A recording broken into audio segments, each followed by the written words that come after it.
Welcome to the Feel Better, Be Better show. Today, Kate and Nevada will answer your questions and introduce new topics designed to help feel better and be better. These are raw conversations, but they will make a difference. All right, so we are still coming back to what are we teaching our kids, right? What are they learning? What are they picking up on? I thought it was how our teachings are failing. Is that what we're going with? I think that's what we titled it. Okay, because I know we still had like a few things left there. Yeah. Okay. Just a few. All right. I think this one's going to get like a little bit dicey here, but we'll see how it goes. All right. So I think the big one for me is the labels. Now I'm sure everybody's going to be like thinking I'm going to go into like the political. Yeah, the pronoun wars or whatever identification stuff, but you could probably read into it if you wanted to and kind of apply this over, but that's not where I'm going to go at. I'm more kind of going on how we almost always label ourselves and how that limits what we do. Mm-hmm. So, I mean, we'll get into a couple and we can go from there, but like one in particular I think of like all the time is like a kid with always says they can't like run because they have asthma, which I totally get. I mean, I've seen people with a full asthma attack, and I mean, I can't even imagine the horror you would have. But if we don't work out and press those scenarios, then isn't it just going to get worse? I mean, but it seems like we've kind of gone this whole thing of like, oh, well, don't ever breathe hard. Mm-hmm. But I mean, you're going to have that happen in your life regardless, right? Mm-hmm. So I think the problem I'm running into is that while getting the diagnosis and knowing what you have was supposed to help you to be able to, get more out of what you were doing in life. So you would know if you started having this coming on, go take your inhaler or whatever else they use. I'm sorry, I don't have asthma or kid with asthma or any of that kind of stuff. So that you can continue to do things in life that you want to do, not since I have asthma, I can't do all these things. Mm-hmm. I think that was like a lot of diagnosis and just the fact, like, I feel like I remember kind of the shift of when it was, okay, we're looking at these diagnoses to help someone be able to identify what can help them overcome it versus everybody else having to accommodate said person for it. I kind of remember that transition a lot when I was in school. And like, for example, I've got one person, I'll leave them name out and all that, but as an adult diagnosed with ADHD, and a lot of the talk when finding out they had said tendencies was not how do I set myself up to be able to function better? What can I do to like make sure I'm getting the information I need or focusing in these certain areas? Because not all of life is going to be able to accommodate somebody who maybe can't sit still or whatever. And it was more of like, okay, I need you to communicate to me this way. And if you're in a relationship with somebody, like, yes, you want to try to help them succeed as much as possible. But at the same time, it's like, okay, how does that burden all fall on me to communicate with you so you can be successful? Like, what part can you do to help yourself be successful? Well, I'm glad you brought that one up in particular because that one was one I definitely wanted to touch on. That specifically ADHD. Mm-hmm. One of our good friends, who probably wouldn't care if we told him, if we're not going to, because I don't know, was diagnosed and went to, a thing where they were identifying, treating, and doing the tests and all that kind of stuff. And we talked, and they were like, we were just laughing because we were like, oh, I totally have that. Me, I completely, from everything I understand, I would totally score like way off the charts on that. Be horribly on ADHD. Mm-hmm. Somebody could say, well, I'm just going to get tested. I don't know why. I've learned how the things I need to do to be able to live through life. Mm-hmm. I've learned how to be able to communicate and work and do and what I need to do to learn and move and go forward. So I mean, that's what I had to learn to do that. Mm-hmm. Now, this person that we're talking about, I think they did really good on the fact that they recognized what their tendencies were to lead them down a negative path and said, I want to make sure I do whatever I can to make sure I stay on the positive path. Mm-hmm. But what they didn't do was kind of like where you said that, where it's like, oh, that's my ADHD. You just have to deal with it. Yeah, or like it was very much of like, oh, since I have ADHD, instead of you explaining what you need done and me forgetting the steps in the middle because of this and not being brave enough to come ask you to clarify or write them down, I need you to communicate it better to me. Mm-hmm. Okay, I'm not in that world. How do I know what you need? And I can help to some degree, but like, what helps you? Can you write them down? Can you ask a question if you get lost in the middle of the steps of what I asked you to? I mean, it feels very one-sided of you need to solve my problem for me. I think we missed the point. Mm-hmm. The point was, oh, you have this thing, so you need to make sure that you do this and this so you can be able to help out the rest of the people around you because you have that thing. And it was like, oh, but because I have this thing, you need to make sure you do all of these things. Yeah. Or even so you can function better without being frustrated. I feel like that with people like my sister. She never got tested as later in life that she found out, but is severely dyslexic. And whatever the term is for Easy for you to say. Are you sure you're not? I'm not. It's the same term for numbers, because in algebra she would switch numbers horribly bad. Yep. And I mean, yeah, looking back at it, it's super obvious, but you know, the world can't just accommodate her for that. I mean, that's the way we feel, but it isn't gonna.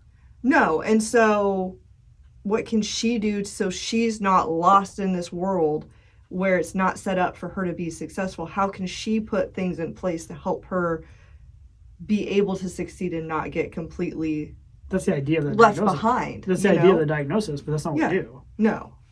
I mean, we'll pull it back into sports too. One of my favorite ones on that one is always I have a bad knee. Mm-hmm. I have a bad shoulder. Mm-hmm. I mean, a lot of times, sorry, let's face it, we're dealing with like 10-year-olds, 12-year-olds, 14-year-olds, and I can't do this because I have a bad shoulder. I mean, that's okay when you're 40. To a degree. Even to a degree.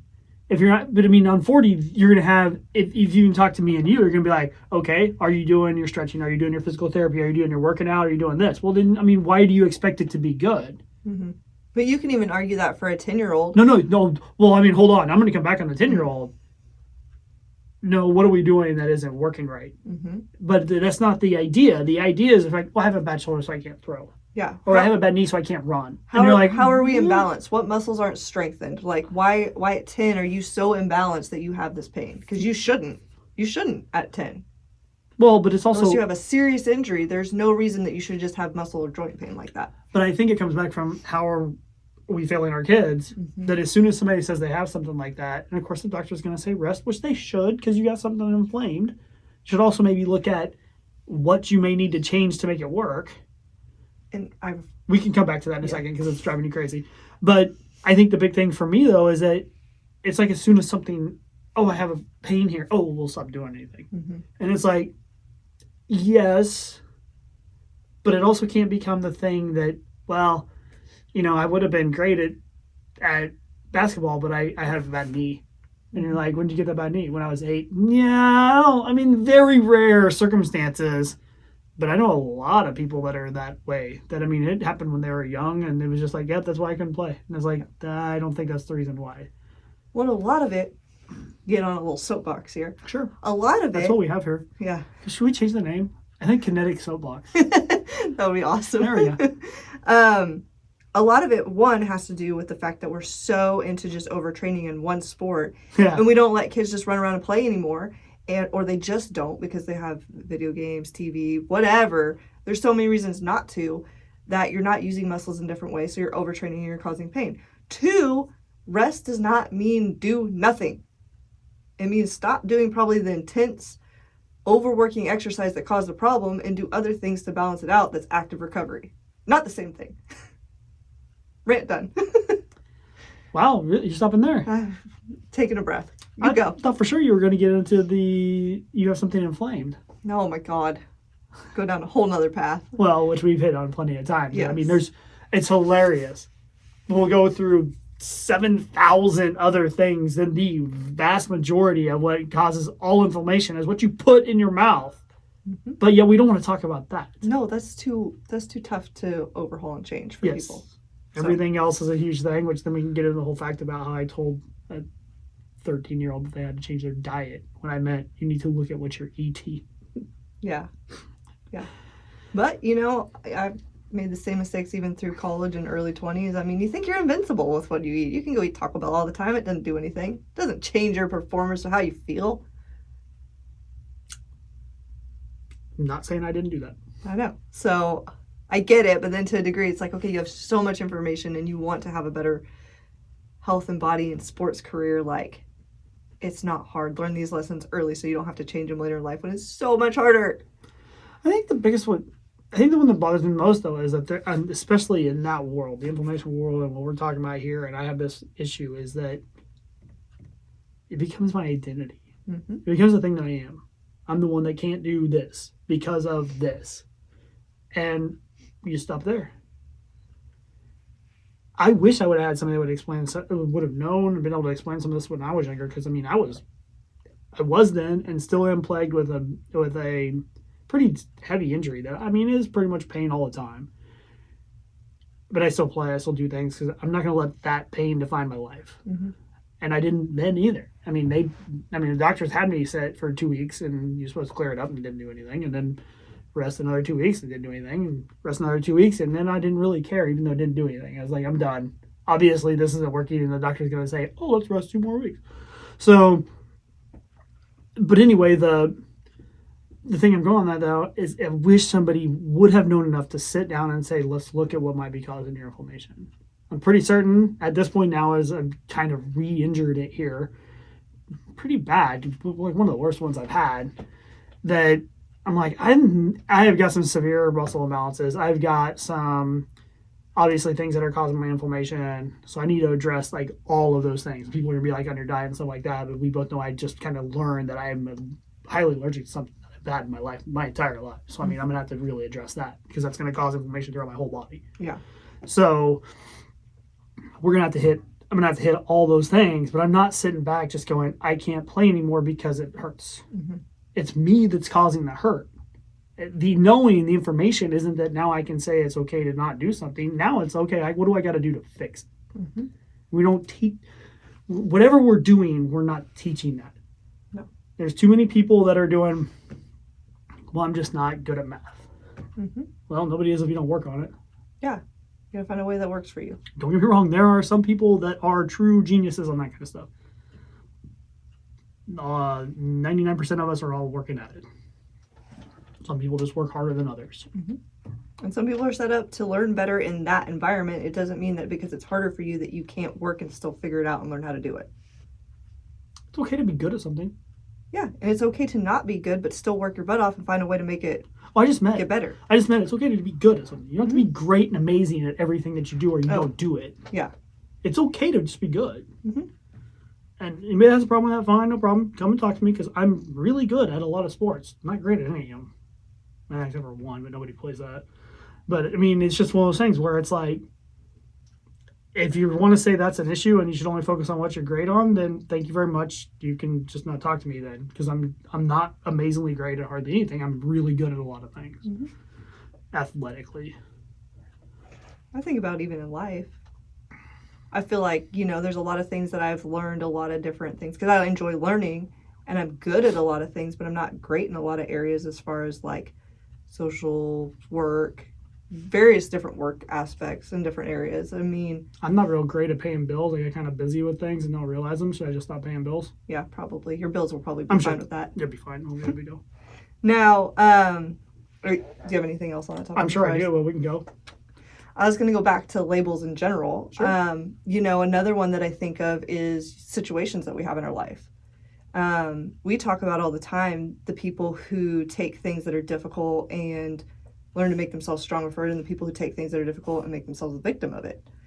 I mean, I'll just be perfectly honest. My home life wasn't great growing up, and I had an alcoholic mom, and easily could have taken that as, the reason why things don't work out for me in life. And there's a lot of areas I've had to work very hard in, some of which we've talked about recently, with different relationships or how to communicate with people or whatever, things you may not have seen. But it would be easy for me to be like, oh, well, I'm just not good at that because of how my life was growing up. Well, I think you can see the spectrum in your siblings. Mm-hmm. You can, because I mean, my youngest sister, she's the opposite.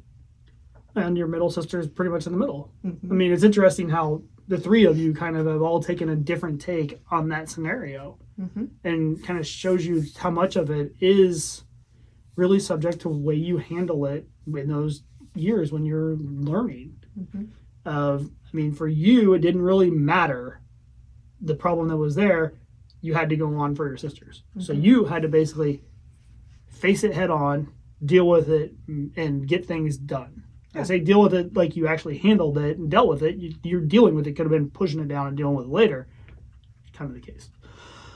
But it didn't matter. You had to face it because you knew what was going on. You knew the situation. So you were able to at least address it and say, here's what I'm going to do. Well, and I learned too, from that, life is going to kick the crap out of you, and you got to keep getting up and going. Sure. You can't just sit back and do nothing and say, oh, poor me, it didn't work out because of horrible circumstances, because the world keeps going. It doesn't care. So that's what I learned from it. But there's a lot of people who learn, oh, I'm just not good enough, or I can't do it because of my circumstances, and then never try anything. Well, the problem was, so then in that situation, you took the front end. Your little sister, which probably couldn't understand her as much. I'm sorry, that just happens when you're younger. And, that kind of stuff when you're really little. Mm-hmm. So it became just the reason for her. Well, we can't do that because of this. Mm-hmm. All this happened because of that. So, you can see how just in your little experiment, how that could easily happen. That you took it on, I got to work to get everything done to be able to make sure everything keeps moving on. And your younger sister got to the point where it became, well, I can't do that because of this. Mm-hmm. And don't get me wrong, she's done great with all the things that she's done, but she does kind of do that a little bit. Mm-hmm. And then, of course, your middle sister, like I said, she kind of bounces between the two of you. And again, same thing of just where that's what she had to do. She was old enough that she could help you out with a little bit of stuff, but she was also not quite old enough that you had to basically shield her from other things, so she kind of had a little bit of both sides. And that just kind of, it's interesting. We really look at kids all the time, and we basically just say they can't handle any of that stuff. Yeah, and kids are so resilient if you put them in the right situation. We look at people who we even coach and don't know their home situations, or people that come in for different lessons and stuff like that, and you can usually tell when something is probably going on, and you can see the kids who have been through stuff and work hard because they know that they have to keep going. And then you see the kids who are going to make the excuses for it. And it's just a really interesting dynamic to see the two sides. Mm-hmm.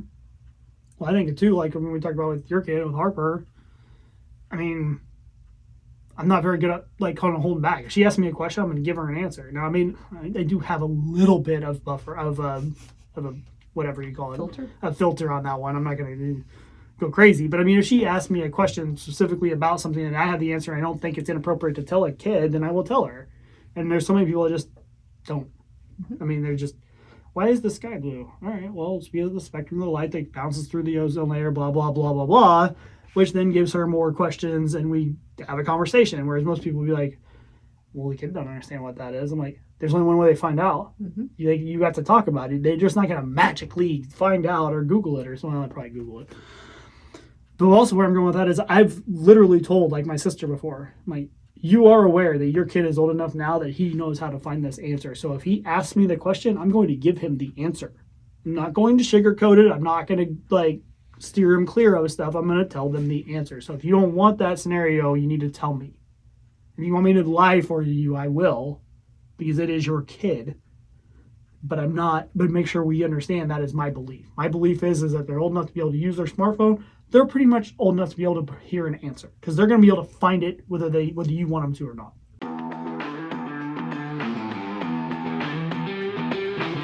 Thank you for watching. Kate and Nevada hope you've enjoyed this show and found it useful and empowering. If you have any questions or comments, please contact them at kinetics.com. That's KNETICX.com. They're on Facebook, Instagram, and TikTok as well. And please write a review of the show. Kate and Nevada appreciate hearing the feedback, and they welcome your reviews, and your word of mouth will help others learn how to feel better and be better.